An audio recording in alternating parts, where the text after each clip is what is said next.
नमस्कार दोस्तों, मैं विक्रांत चौधरी एसके बुक्स के यूट्यूब चैनल पर आपका स्वागत करता हूं। दोस्तों, हर बुधवार को आपके लिए करंट अफेयर्स की क्लास लेके आता हूं, जिसमें हम पिछले सप्ताह के इम्पोर्टेंट करंट अफेयर क्वेश्चन पर चर्चा करते हैं। इस क्लास में दोस्तों करंट अफेयर्स के साथ साथ उन्हीं क्वेश्चन से संबंधित जो स्टैटिक जीके के क्वेश्चन बन सकते हैं उनके बारे में भी डिस्कस करते हैं। तो सबसे पहले सारणी पर नज़र डाल लेते हैं किस फील्ड से कितने क्वेश्चन लिए गए हैं। टोटल 35 क्वेश्चन है जो कि पिछले वीक से है। खेल से इस बार दोस्तों 5 क्वेश्चन है। प्रमुख व्यक्ति और नियुक्ति की बात करें तो 3 क्वेश्चन है।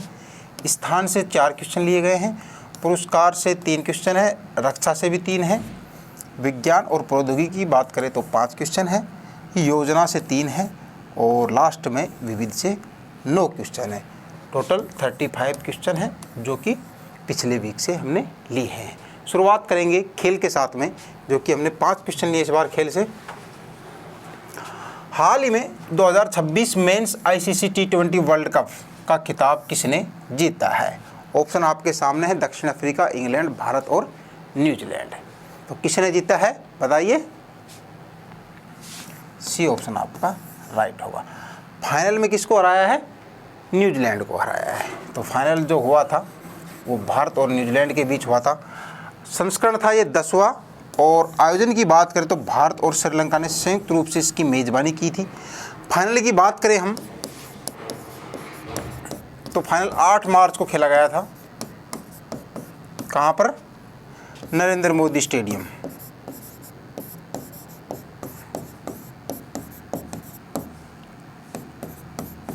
कहाँ पड़ता है? अहमदाबाद, गुजरात में। ठीक है, विश्व का सबसे बड़ा स्टेडियम है ये क्रिकेट का। और यहाँ पर 8 मार्च को भारत और न्यूजीलैंड के बीच ये मैच खेला गया था, जिसमें भारत ने टोटल बात करें तो 255 रन बनाए हैं। 255 रन, जो कि T20 वर्ल्ड कप इतिहास के सबसे सर्वाधिक स्कोर भी है। इसके साथ में भारत ने 2007, 2024 और 2026 3 बार T20 वर्ल्ड कप जीत चुका है। ठीक है, 2007 में कैप्टन जो थे MS धोनी थे, 2024 में रोहित शर्मा थे और अभी जो जीता है इस समय जो कैप्टन है वो कौन है? सूर्य कुमार यादव। क्लियर है? आगे बात करते हैं। हाल ही में T20 वर्ल्ड कप 2026 में मैन ऑफ द टूर्नामेंट का खिताब किसने जीता है? संजू सैमसन, जसप्रीत बुमराह, साहिबजादा फरहान और फिन एलन। वर्ल्ड कप के बात करें तो tournament man of the tournament किसने जीता है? संजू सैमसन ने। 5 मैचों में 321 रन बनाए हैं। लास्ट के शुरू के मैच ये नहीं खेले थे, लेकिन लास्ट में जब ये 5 मैच खेले हर मैच में ये अच्छे रन बनाए हैं और इनको अपने परफॉर्मेंस के आधार पर जो है मैन ऑफ द टूर्नामेंट का अवार्ड मिला है। फाइनल मैच की बात करें तो फाइनल मैच में मैन ऑफ द जो मैच रहे हैं वो कौन रहे हैं? जसप्रीत बुमराह जी रहे हैं। ठीक है, आगे बढ़ते हैं। हाल ही में आयोजित ऑस्ट्रेलियन ग्रैंड प्रिक्स 2026 का खिताब किसने जीता है? ऑप्शन आपके सामने है। ऑस्ट्रेलियन ग्रैंड प्रिक्स 2026 का जो खिताब जीता है वो किसने जीता है? जॉर्ज रसेल ने। ठीक है, फर्स्ट रैंक रहा है इनका, जॉर्ज रसेल का। और आयोजन की बात करें हम तो आयोजन जो किया गया था वो अल्बर्ट पार्क सर्किट, मेलबर्न में। अल्बर्ट पार्क जो सर्किट है कहाँ पड़ता है ये? मेलबर्न। मेलबर्न में इसका आयोजन किया गया था और ये 2026 की बात करें, 2026 फार्मूला जो पहला सीजन है उसकी ये पहली रेस मानी गई है। ठीक है, नेक्स्ट देखेंगे। हाल ही में चर्चा में रही अस्मिता लीग किस सरकारी कार्यक्रम का हिस्सा है? ऑप्शन है खेलो इंडिया मिशन, बी है राजीव गांधी खेल अभियान, सी है टारगेट ओलंपिक पोडियम स्कीम और डी है इनमें से कोई नहीं। अस्मिता लीग किस सरकारी कार्यक्रम का हिस्सा है? तो ये खेलो इंडिया मिशन, खेलो इंडिया मिशन। ठीक है, पहले जो इसका नाम था दोस्तों वो पहले इसका नाम खेलो इंडिया महिला लीग था। खेलो इंडिया महिला लीग, खेलो इंडिया महिला लीग। ठीक है, अब इसका जो नाम परिवर्तन किया है वो क्या कर दिया है? अस्मिता अस्मिता लीग। हाल ही में स्विस ओपन बैडमिंटन टूर्नामेंट में भारतीय चुनौती का नेतृत्व कौन कर रहे हैं? ऑप्शन आपके सामने है। स्विस ओपन बैडमिंटन टूर्नामेंट में भारतीय जो चुनौती है उसका जो नेतृत्व कर रहे हैं वो कौन कर रहे हैं? एच.एस. प्रणय और किदाम्बी श्रीकांत जी। ठीक है, हम बात करें दोस्तों इसके आयोजन की, तो इसका आयोजन बासेल जो है स्विट्जरलैंड में, आयोजन बासेल पड़ता है स्विट्जरलैंड में। ठीक है, स्विट्जरलैंड में इसका आयोजन किया जा रहा है और इसमें पार्टिसिपेट करने के लिए जो अपनी पीवी सिंधु है वो चली गई थी और दुबई एयरपोर्ट जो है वहाँ पर ये फंस गई थी, क्योंकि अभी जो चल रहा है ईरान, इजराइल और अमेरिका का जो युद्ध चल रहा है, इस वजह से वहाँ पर ये फ्लाइट की कैंसिलेशन की वजह से ये वहाँ फंस गई थी। अब जो भारत का नेतृत्व कर रहे हैं वो एच.एस. प्रणय और किदाम्बी श्रीकांत कर रहे हैं। इससे पहले दोस्तों बात करें सात्विक और चिराग की जोड़ी की, सात्विक प्लस चिराग शेट्टी, इन्होंने डबल्स में 2023 में पुरुष डबल्स का जो खिताब था वो जीता था। ठीक है, स्विस ओपन में जो है सात्विक साईराज रेड्डी और चिराग की जो जोड़ी है उन्होंने 2023 में जो पुरुष डबल्स का खिताब था स्विस ओपन का वो जीता था। ठीक है, आगे बढ़ते हैं प्रमुख व्यक्ति और नियुक्ति के क्वेश्चन से।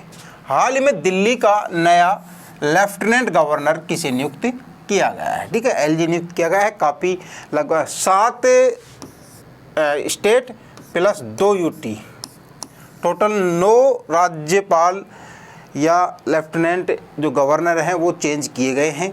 हम बात कर रहे हैं यहाँ पर दिल्ली का नया लेफ्टिनेंट गवर्नर, तो किसे नियुक्त किया गया है? तरनजीत सिंह संधू जी को। ठीक है, ये साहब हो गए दिल्ली से। बात करें आर.एन. रवि की, तो ये पश्चिमी बंगाल से जो है वो आर.एन. रवि को नियुक्त किया गया है। इसके अलावा बात करें हम विनय कुमार की, तो ये लद्दाख, और शिव प्रताप शुक्ला जो हैं ये तेलंगाना। ठीक है, तो 2 यूटी हो गया है। विनय कुमार सक्सेना जो है वो लद्दाख के एलजी नियुक्त किए गए हैं और तरनजीत सिंह संधू की बात करें तो ये दिल्ली के की गए। इसके अलावा आर.एन. रवि जो पश्चिमी बंगाल से हैं, शिव प्रताप शुक्ला जो है तेलंगाना से है। हम बात करें जिष्णु शर्मा की, जिष्णु शर्मा ये कहाँ से हैं? इनको महाराष्ट्र का राज्यपाल नियुक्त किया गया है। इसके अलावा हम बात करें दोस्तों अपने बिहार की, लेफ्टिनेंट जनरल सैयद अत्ता हुसैन, ये कहाँ से हैं? इनको बिहार का नया राज्यपाल नियुक्त किया गया है। ठीक है, इसके अलावा हिमाचल की बात करें तो कविंदर गुप्ता जो हैं,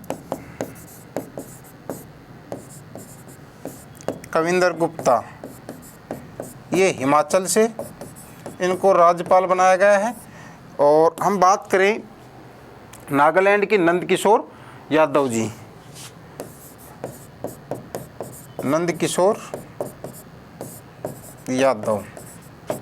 इनको नागालैंड का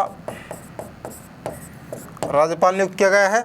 और लास्ट में एक बचे हैं, किस राज्य से हैं वो? तमिलनाडु के राजेंद्र आर्लेकर।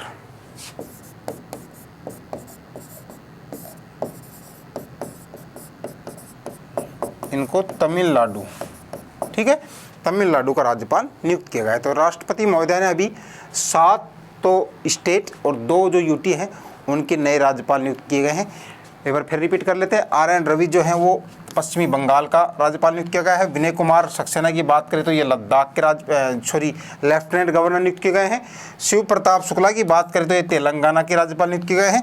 तरनजीत सिंह संधू की बात करें तो ये लेफ्टिनेंट गवर्नर नियुक्त किए गए हैं, कहाँ के? दिल्ली के। इसके अलावा जिष्णु शर्मा महाराष्ट्र, लेफ्टिनेंट जनरल सैयद अता हुसैन बिहार से, कविंदर गुप्ता हिमाचल प्रदेश से, नंद किशोर यादव नागालैंड से और राजेंद्र आर्लेकर जो हैं वो तमिलनाडु के राज्यपाल नियुक्त किए गए हैं। ठीक है, स्क्रीनशॉट ले सकते हैं आप एक बार इसका। आगे बढ़ते हैं।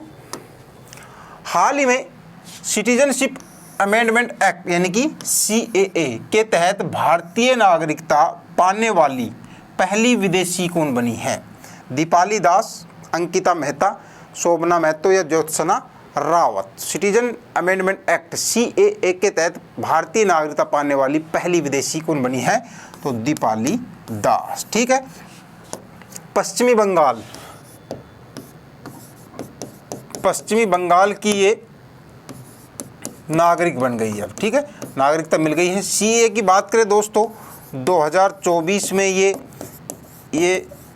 कानून बनाया गया था, जिसमें भारत के जो पड़ोसी देश हैं कौन कौन? पाकिस्तान,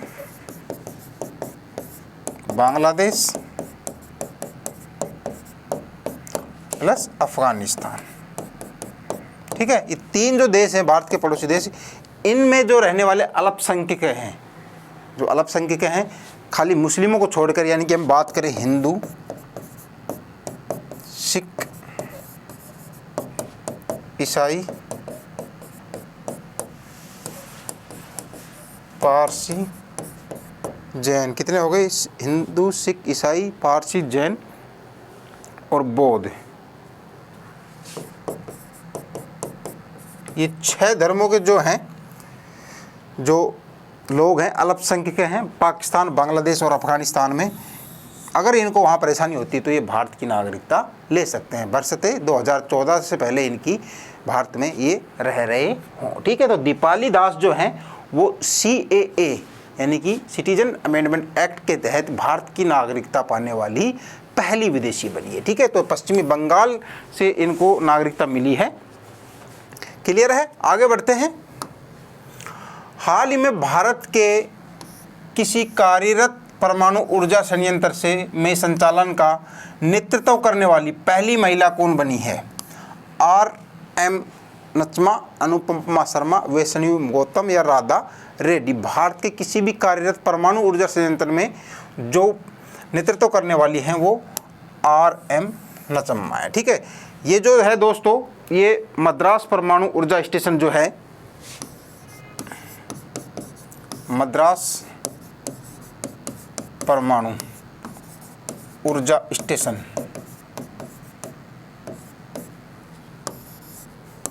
कहाँ पड़ता है? कलपक्कम में। कलपक्कम में जो है तमिलनाडु में, वहाँ पड़ता है। और इसका जो है स्टेशन निदेशक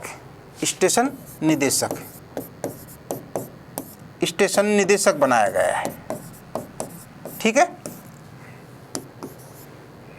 इसकी अगर हम शॉर्ट फॉर्म की बात करें तो MAPS यानी कि मद्रास परमाणु ऊर्जा स्टेशन जो है कलपक्कम में तमिलनाडु में, उसका स्टेशन निदेशक बनाया गया है RM नचम्मा जी को। ठीक है, और ये ऐसा करने वाली ये पहली भारतीय महिला बनी है। हम बात करें भारत का पहला पूरी तरह से स्वदेशी रूप से निर्मित जो परमाणु ऊर्जा स्टेशन है वो कौन सा है? मद्रास परमाणु ऊर्जा स्टेशन, याद रखना है। ठीक है, तो भारत का पहला पूरी तरह से स्वदेशी रूप से निर्मित जो परमाणु ऊर्जा केंद्र है वो कौन सा है? मद्रास परमाणु ऊर्जा स्टेशन है। और इनका जो नेतृत्व कर रही है वो RM नचमा है। ये अनुभवी परमाणु वैज्ञानिक भी है। ठीक है, आगे बढ़ते हैं। स्थान से संबंधित है। हाल ही में चर्चा में रहा ओशन थर्मल एनर्जी कन्वर्जन पर आधारित देश का पहला इंटीग्रेटेड प्लांट कहाँ स्थित है? पुडुचेरी, लक्षद्वीप, दमन दीव या फिर अंडमान निकोबार द्वीप समूह में। तो ये बताइए कहाँ पर पड़ता है भारत का पहला जो है ये ओशन थर्मल एनर्जी कन्वर्जन पर आधारित देश का पहला इंटीग्रेटेड प्लांट कहाँ पड़ता है? ये लक्षद्वीप में। लक्षद्वीप की बात करें तो लक्षद्वीप की कवरत्ती में। ठीक है, ये भारत का पहला है। और इसकी खासियत की बात करें दोस्तों तो ये तकनीक जो है ये समुद्र की सतह में गर्म पानी और गहराई के ठंडे पानी के तापमान के अंतर का उपयोग करके बिजली पैदा करती है। ठीक है, तो ये जो है ये भारत का पहला जो है थर्मल जो ओशन थर्मल एनर्जी कन्वर्जन है ये कहाँ पर बनाया गया है, लक्षद्वीप कवरत्ती में। ठीक है, आगे बढ़ते हैं। हाल ही में megalithic laterite rock cut chamber की खोज कहाँ हुई है, तमिलनाडु, आंध्र प्रदेश, केरल या फिर तेलंगाना में। तो कहाँ हुई है ये, ऑप्शन कौन सा राइट होगा आपका, ऑप्शन सी केरल, केरल के कोझिकोड में। ठीक है, आगे बढ़ते हैं। हाल ही में भारतीय सेना की मध्य कमान ने पहली बार रणनीतिक संचार सम्मेलन कहाँ आयोजित किया है, जबलपुर, लखनऊ, जयपुर या फिर ग्वालियर में। तो कहाँ किया है, ऑप्शन आपका बी राइट होगा दोस्तों, लखनऊ में। भारतीय सेना की मध्य जो कमान है उन्होंने पहली बार जो रणनीतिक संचार सम्मेलन का आयोजन किया है वो कहाँ किया है, लखनऊ में किया है। बात करें दोस्तों भारतीय सेना की मध्य कमान का जो हेडक्वार्टर है वो भी लखनऊ में ही पड़ता है, और वह पहली बार यह रणनीतिक संचार सम्मेलन है उसका आयोजन वहाँ पर किया जा रहा है। किस उद्देश्य के साथ में आयोजन किया गया था, आधुनिक युद्ध कौशल में संचार की भूमिका को मजबूत करना है। ठीक है, आगे बढ़ते हैं। हाल ही में प्रधानमंत्री नरेंद्र मोदी जी द्वारा भारत की पहली रिंग मेट्रो को किस शहर में लॉन्च किया गया है, ऑप्शन है कोलकाता, नई दिल्ली, जयपुर या फिर पटना में। पहली रिंग मेट्रो जो है उसको कहाँ लॉन्च किया गया है, ऑप्शन आपका बी राइट होगा इसमें, नई दिल्ली में। किसने किया इसका जो लॉन्च किया है वो किसने किया है, प्रधानमंत्री नरेंद्र मोदी जी ने। ठीक है दोस्तों, ये जो मेट्रो है ये दिल्ली मेट्रो का मजेंटा और पिंक लाइन का विस्तार है और जो शहर के विभिन्न हिस्सों को जोड़ता है। दिल्ली मेट्रो रेल कॉरपोरेशन के इस रिंग कॉरिडोर को भारत का सबसे बड़ा मेट्रो रिंग माना जाता है। ठीक है, तो अभी इसका जो उद्घाटन किया है वो किसने किया है, प्रधानमंत्री नरेंद्र मोदी जी द्वारा किया गया है। ठीक है, आगे बढ़ते हैं। पुरस्कार से संबंधित क्वेश्चन है, हाल ही में शिकागो एलुमनाई अवार्ड जीतने वाले पहले भारतीय अर्थशास्त्री कौन बने हैं। ऑप्शन आपके सामने, Shaktikanta Das, Sanjay Malhotra, K V. Subramanian, doctor V. Anantha Nageswaran. Chicago alumni award जीतने वाले पहले अर्थशास्त्री यानी कि जो हैं वो कौन बने हैं, के.वी. सुब्रमण्यम। ऐसा करने वाले पहले भारतीय अर्थशास्त्री बने हैं।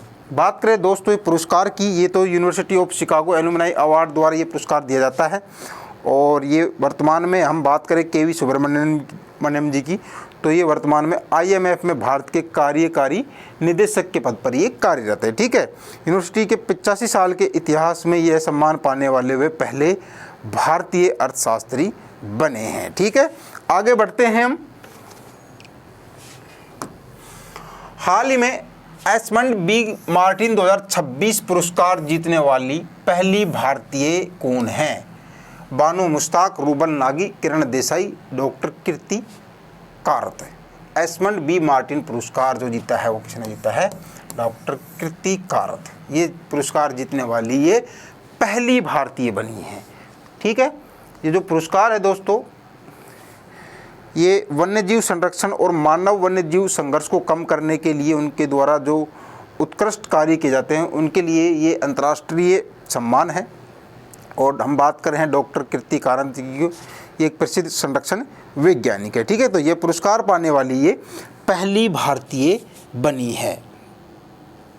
आगे बढ़ते हैं। हाल ही में प्रतिष्ठित NTR राष्ट्रीय फिल्म पुरस्कार से किसे सम्मानित किया गया है, रवि तेजा, चिरंजीवी, अल्लू अर्जुन या फिर रजनीकांत।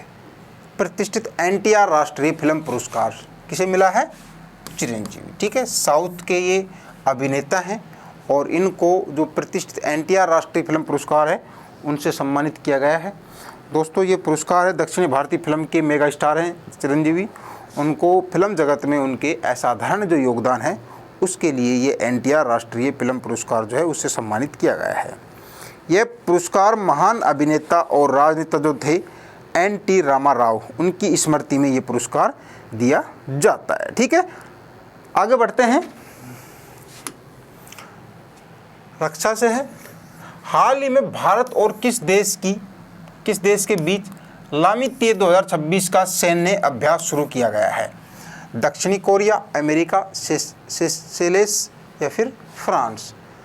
तो इसमें भारत और सेशेल्स, सी ऑप्शन आपका राइट होगा। ये जो अभ्यास है ये शुरू किया गया है दोस्तों भारत और सेशेल्स के बीच, ठीक है। ये एक सैन्य संयुक्त अभ्यास है जिसका उद्देश्य दोनों देशों की सेनाओं के बीच सहयोग को बढ़ाना है और अर्ध शहरी वातावरण में आतंकवादी विरोधी अभियान के लिए जो कौशल है उसको विकसित करना है, ठीक है। आगे बढ़ते हैं हम। हाल ही में सिप्री द्वारा जारी रिपोर्ट के अनुसार वैश्विक हथियार आयात में भारत को कौन सा स्थान प्राप्त हुआ है? यानी कि सबसे ज़्यादा जो हथियारों का जो आयात किया गया है उसमें भारत का कौन सा स्थान रहा है? तो कौन सा रहा है? दूसरा, ठीक है। पहले की बात करें तो पहला नंबर पे कौन आया है? यूक्रेन, जो कि लगभग 4-5-6 साल हो गए उसका जो रशिया के साथ युद्ध चल रहा है, तो ओबियसली बात है पहले नंबर पे यूक्रेन ही होगा। दूसरे नंबर पर अपना देश भारत आया है, ठीक है। आगे बढ़ते हैं। हाल ही में भारत ने नौसेना के लिए शिटल मिसाइल खरीदने की घोषणा की है और यह किस देश से संबंधित है? ऑप्शन है अमेरिका, जर्मनी, फ्रांस और रूस। ये जो शिटल मिसाइल है इसकी खरीदने की भारत ने जो घोषणा की है, ये मिसाइल किस देश से संबंधित है? तो किस देश से संबंधित है ये रूस की मिसाइल है, शिटल मिसाइल। इसको खरीदने के लिए भारतीय जो नौसेना है उसके लिए खरीदा जा रहा है और इसका जो MOU है उस पर हस्ताक्षर हो चुके हैं, ठीक है। आगे बढ़ते हैं। अब बात कर रहे हैं विज्ञान और प्रौद्योगिकी के संबंधित क्वेश्चंस की। हाल ही में हेल्थ केयर सर्विसेज तक आसान एक्सेस के लिए मी हेल्थ ऐप किसने लॉन्च किया है? ऑप्शन है तेलंगाना, केरल, कर्नाटक या फिर ओडिशा में। मी हेल्थ है ये किसने लॉन्च किया है? केरल सरकार द्वारा। दोस्तों ये जो ऐप है, इस ऐप के माध्यम का जो लॉन्च करने का जो उद्देश्य माना गया है, राज्य के नागरिकों को स्वास्थ्य सेवाओं तक आसान और डिजिटल पहुंच प्रदान करना है, ठीक है। केरल सरकार के स्वास्थ्य विभाग द्वारा इसको लॉन्च किया गया है। इस ऐप के माध्यम से लोग अपने हेल्थ रिकॉर्ड को डिजिटल रूप से सुरक्षित रख सकते हैं और मरीजों के जैसे OPD पंजीकरण और अपॉइंटमेंट लेने में ये मदद करने वाला है, ठीक है। तो ये केरल सरकार द्वारा ये लॉन्च किया गया है। आगे बढ़ते हैं। हाल ही में महिला एंटरप्रेन्योर्स और स्टार्टअप्स के लिए हर स्टार्ट 5.0 किसने लॉन्च किया है? ऑप्शन है महाराष्ट्र, गुजरात, हरियाणा या फिर पंजाब। तो किसने शुरू किया है इसको? ऑप्शन बी राइट होगा आपका इसमें। गुजरात सरकार द्वारा महिला एंटरप्रेन्योर्स और स्टार्टअप्स के हर स्टार्ट 5.0 लॉन्च किया है। इसको लॉन्च करने का जो उद्देश्य है वो महिला उद्यमियों को सशक्त बनाना है और उनके स्टार्टअप्स को संसाधन व मार्गदर्शन प्रदान करना है, ठीक है। आगे बढ़ते हैं। हाल ही में गुमराह करने वाले इन्फ्लुएंसर को हटाने के लिए in house AI system Sudarshan किसने लॉन्च किया है? SBI, RBI, SEBI या फिर ICI। तो इन्फ्लुएंसर्स को हटाने के लिए SEBI द्वारा ये लॉन्च किया गया है। जो भी सोशल मीडिया पर जो भ्रामक विज्ञापन या न्यूज़ डालते हैं उनको रोकने के लिए ये सुदर्शन AI जो सिस्टम है सुदर्शन, इसको SEBI द्वारा लॉन्च किया गया है, ठीक है। आगे बढ़ते हैं। हाल ही में महाराष्ट्र के पालघर केमिकल्स यूनिट से कौन सी जहरीली गैस का रिसाव हुआ है? अभी लेटेस्ट में हुआ है महाराष्ट्र के पालघर केमिकल यूनिट से। तो इसमें दोस्तों ओलियम गैस है, ये इंसान को सांस लेने में काफ़ी प्रॉब्लम होती है, काफ़ी जहरीली गैस है। इसका अभी रिसाव हुआ है महाराष्ट्र के पालघर केमिकल यूनिट से, ठीक है। आगे देखते हैं। हाल ही में स्काई रूट एयरोस्पेस द्वारा विकसित भारत के पहले प्राइवेट ऑर्बिटल रॉकेट का क्या नाम है, जिसे जल्द ही लॉन्च किया जाने वाला है? विक्रम फर्स्ट, कलाम फर्स्ट, तेजस 11 और पवन शक्ति। तो इसका क्या नाम है? यह है विक्रम फर्स्ट है, जिसको अभी जल्द ही लॉन्च किया जाने वाला है। हैदराबाद स्थित space tech startup Skyroot aerospace ने भारत का पहला निजी तौर पर विकसित जो रॉकेट बनाया है उसका नाम क्या है? विक्रम फर्स्ट है, और एक बहुचरणीय लॉन्च वाहन है जो उपग्रह को पृथ्वी की निचली कक्षा में स्थापित करने में ये सक्षम है। ठीक है, आगे देखते हैं, योजना से संबंधित है।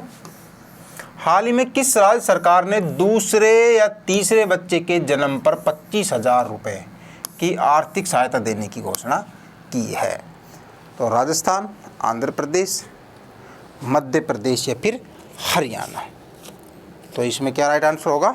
ऑप्शन आपका बी राइट होगा, आंध्र प्रदेश। आंध्र प्रदेश सरकार ने दूसरे तीसरे बच्चे के जन्म पर 25,000 रुपये की आर्थिक सहायता देने की घोषणा की है। ठीक है, नेक्स्ट देखेंगे। हाल ही में राष्ट्रपति द्रौपदी मुर्मू जी ने दिल्ली में सशक्त नारी समृद्ध दिल्ली कार्यक्रम के तहत किस योजना को औपचारिक रूप से लॉन्च किया है? नारी शक्ति वंदन योजना, पीएम श्री योजना, दिल्ली लखपति बिटिया योजना, लाडली बहन योजना। तो इसमें कौन सा है? दिल्ली लखपति बिटिया योजना है।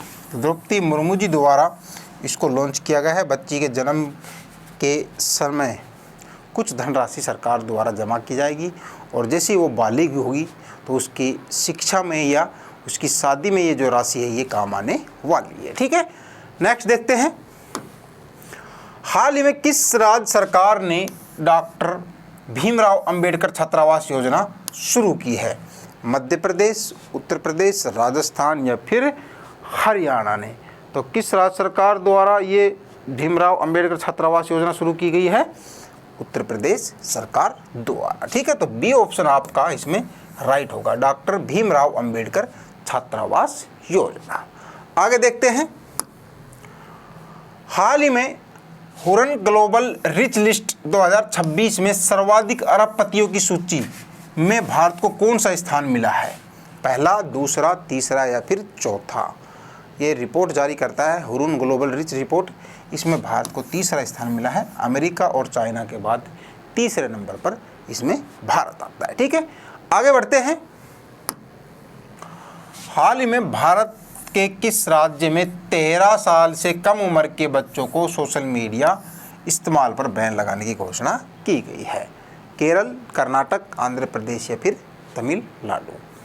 13 साल से कम उम्र के बच्चों के लिए आंध्र प्रदेश सरकार द्वारा सोशल मीडिया इस्तेमाल पर उनको पूरी तरह से बैन कर दिया गया है। ठीक है, आगे बढ़ते हैं।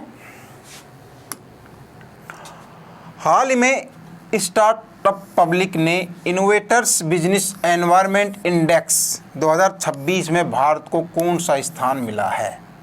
Startups public innovators business environment index में 51, 52, 53 या फिर 54। तो 54वां रैंक रहा है भारत का इस बार। ठीक है, आगे बढ़ते हैं। हाल ही में भारत से सरकार ने किस देश के साथ मार्च 2026 में यूरेनियम आपूर्ति समझौता पर हस्ताक्षर किए हैं? रूस, चीन, कनाडा या फिर इटली में? तो भारत ने कनाडा के साथ में जो यूरेनियम है उसका MOU किया गया है कि भारत अब कनाडा के साथ में यूरेनियम की आपूर्ति करने वाला है। ठीक है, आगे देखते हैं। हाल ही में केंद्रीय मंत्री अमित शाह जी ने जनगणना 2027 के लिए कौन से मैस्कॉट का अनावरण किया है? मौली, फ्रिजेस, भविष्य, प्रगति और विकास? तो जनगणना 2027 के लिए गृह मंत्री अमित शाह जी द्वारा प्रगति और विकास ये मैस्कॉट है, इसको गृह मंत्री जी द्वारा लॉन्च किया गया है। ठीक है, आगे देखते हैं।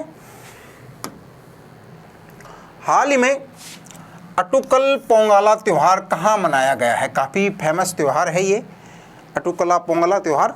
ये केरल, कर्नाटक, ओडिशा या फिर तमिलनाडु में। तो कहाँ मनाया गया है? ये केरल का ये फेमस त्यौहार है अटुकला पोंगल त्यौहार। स्टैटिक जीके का भी सवाल बनता है ये। तो किस राज्य से संबंधित है? ये केरल राज्य से संबंधित। ठीक है, आगे बढ़ते हैं। हाल ही में चर्चा में रहे पंचुदोला मेलन उत्सव किस राज्य से संबंधित है? केरल, ओडिशा, असम या तमिलनाडु। पंचुदोला मेलन उत्सव ये दोस्तों ओडिशा से संबंधित है। होली के 5 दिन बाद ये शुरू होता है और काफ़ी अच्छा उत्सव मनाया जाता है ये पंचुदोला मेलन उत्सव। तो किस राज्य से संबंधित है? ये ओडिशा राज्य से। ठीक है, आगे देखते हैं। हाल ही में विश्व अभियांत्रिकी दिवस 2026 के लिए यूनेस्को के साथ भागीदारी करने वाला पहला भारतीय संगठन कौन बन गया है? Reliance industries, LIC, Adani group या टाटा समूह। तो ये जो यूनेस्को के साथ में पार्टिसिपेट करने वाला पहला भारतीय संगठन बना है वो कौन सा बना है? अडानी ग्रुप, विश्व अभियांत्रिकी दिवस 2026 के लिए। ठीक है, अंतिम सवाल देखेंगे आज का। हाल ही में SBI जनरल इंश्योरेंस का ब्रांड एम्बेसडर किसे नियुक्त किया गया है? स्मृति मंधाना, मनु भाकर, पंकज त्रिपाठी या फिर नीरज चोपड़ा जी। तो SBI जनरल इंश्योरेंस का जो ब्रांड एम्बेसडर नियुक्त किया गया है पंकज त्रिपाठी जी को नियुक्त किया गया है। ठीक है, फिल्म अभिनेता हैं भारतीय। तो दोस्तों कंप्लीट हो गया है आज का। धन्यवाद दोस्तों। कैसी लगी आपको आज की क्लास? कमेंट करके बताएं। वीडियो को लाइक करें, चैनल को सब्सक्राइब करें और अपने दोस्तों के साथ शेयर करें। मिलेंगे next week latest current affair questions के साथ। जय हिंद।